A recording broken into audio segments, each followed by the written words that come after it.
안녕하세요. 나를 바꾸는 운동 렌입니다. 자, 앞에서 하는 토크, 앞토크라고 여러분들이 생각하시면 되겠습니다. 뭐 다양한 컨텐츠들을 제가 올리기 위해서 준비를 하고 있는데요. 우선은 운동 피드백이라는 걸 통해서 뭐 재능 기부, 제가 갖고 있는 능력, 이 능력을 가지고 뭐 제가 많은 건 못하는데 운동을 지도하는 것만큼은 자신이 있습니다. 그래서 운동 피드백을 통해서 여러분들에게 도움을 드리고 싶고, 또 하나는 오늘 진행하는 앞에서 하는 토크는 우선은 오늘 시작은 저 혼자 하지만 다양한 분들을 좀 초대하고 그 다음에 서로 의견을 나누고 정보를 공유하면서 이런 형식으로 콘텐츠를 준비해 보려고 합니다. 자, 그래서 오늘은 제가 혼자 또 진행하고 있지만 다양한 질문들을 좀 몇 개를 추려봤는데요. 질문을 받아서 추려봤는데 이것을 제가 저의 생각을 좀 얘기를 해보려고 합니다. 자, 그래서 여러분들에게 좀 도움이 될 만한 그리고 좋은 정보들을 전달하기 위해서 이렇게 이야기를 통해서 소통해 보도록 하겠습니다. 자, 지금부터 시작합니다. 첫 번째 질문이 트레이너가 되려면 공부를 얼마큼 해야 할까요? 라는 질문이 있었습니다. 요거에 네네. 한번 답변을 부탁드리겠습니다. 트레이너가 되려면 공부를 얼만큼 해야 되냐? 이 질문 제가 뭐 교육을 하고 뭐 강의를 듣기도 하고 강의를 하기도 하고 진행을 했었는데요. 지금도 현재도 뭐 멘토링 교육이라는 걸 통해서 교육을 하기도 하고요. 트레이너가 되려면 얼만큼 공부를 해야 되냐? 저도 아직까지 공부를 하고 있습니다. 제가 트레이너를 진행한 지 벌써 한 그냥 트레이너 생활만 진행한 지가 20대 중반부터 했으니까요. 저는 이제 초등학교 때부터 운동선수 생활을 했고, 실제로 트레이너를 알바를 했던 것 다 포함해서 진행을 하면은 거의 지금 한 16년 된 것 같습니다. 16년, 17년. 네. 제 모든 게 운동과 연관이 있습니다. 그래서 그만큼 했었는데 이제 전공자분들이 아닌 분들이 이 트레이너를 하고자 하면은 조금 시간이 걸리지 않을까 생각이 들어요. 왜냐면은 그냥 일반적인 국가에서 인정하는 생활 스포츠 지도사 자격증이 있는데 그것을 가장 먼저 취득하는 게 중요하고요. 그리고 그 자격을 취득하고 나서부터가 이제 시작이라고 보시면 되겠습니다.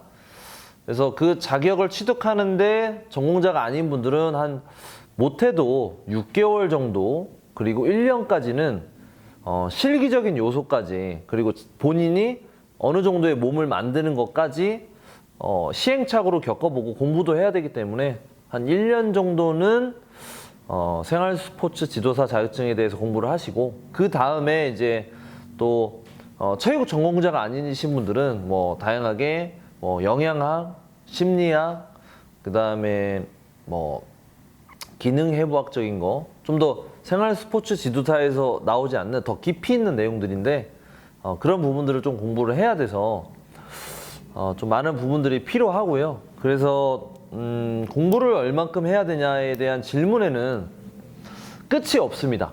우선 끝이 없는데 그냥 보디빌딩 측면에서 하는 그냥 뭐 가슴 운동이면 등 운동이면 어떤 거 이런 거 측면으로만 공부하는 거는 솔직히 1년이면 충분하고요.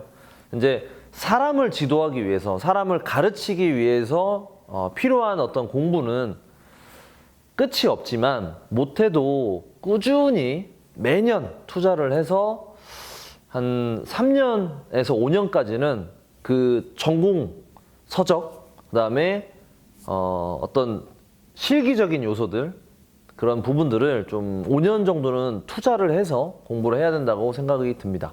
그래서 이 질문에는 한 3년 정도는 무조건 미치도록 이 전공 선역을 또는 실기적인 요소를 많이 시간 투자를, 열정 투자를 해야 된다고 생각이 듭니다. 좋은 헬스장을 고르는 팁은 무엇일까요?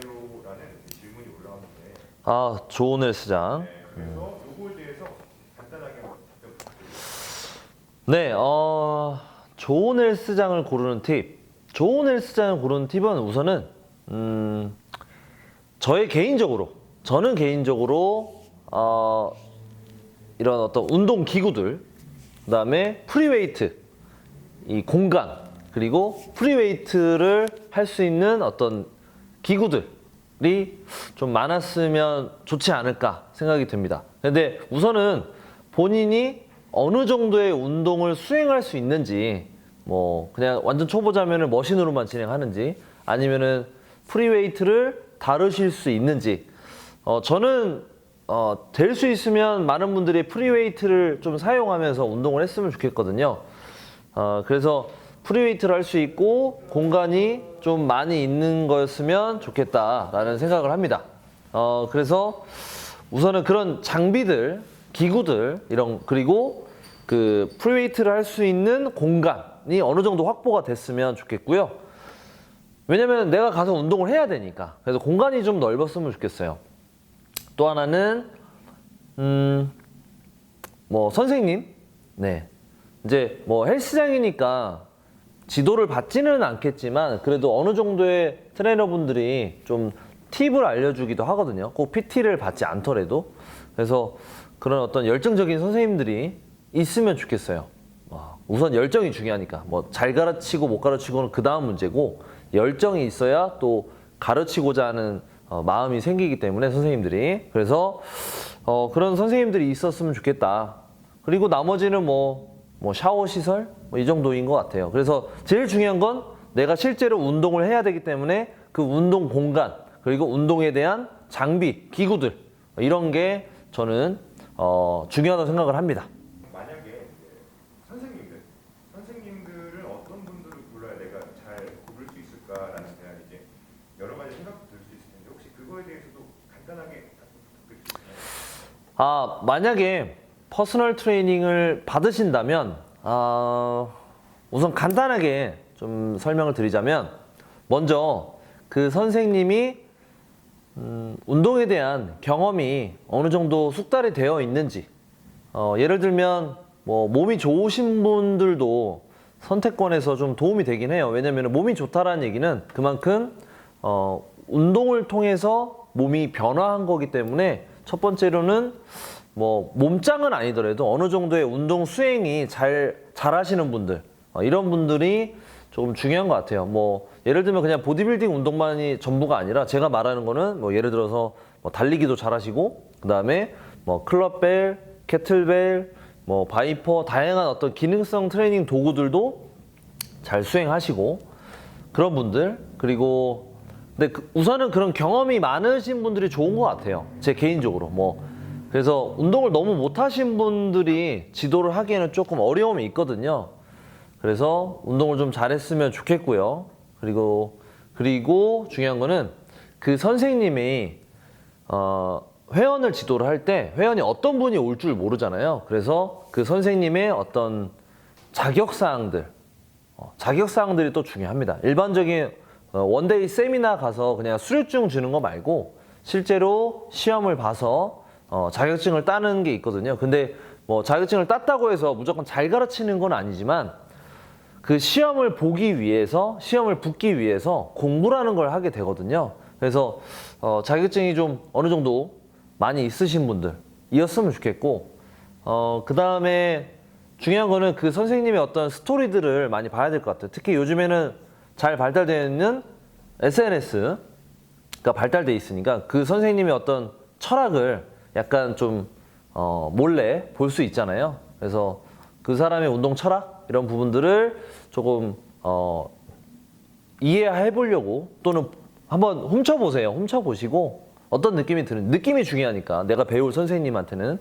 그래서 그 정도로 우선은 될 것 같습니다. 우선 말이 길어졌지만 그 세 가지를 고려해서 직접 가서, 마음에 드시면 직접 가서 체험을 해보시는 게 좋을 것 같습니다.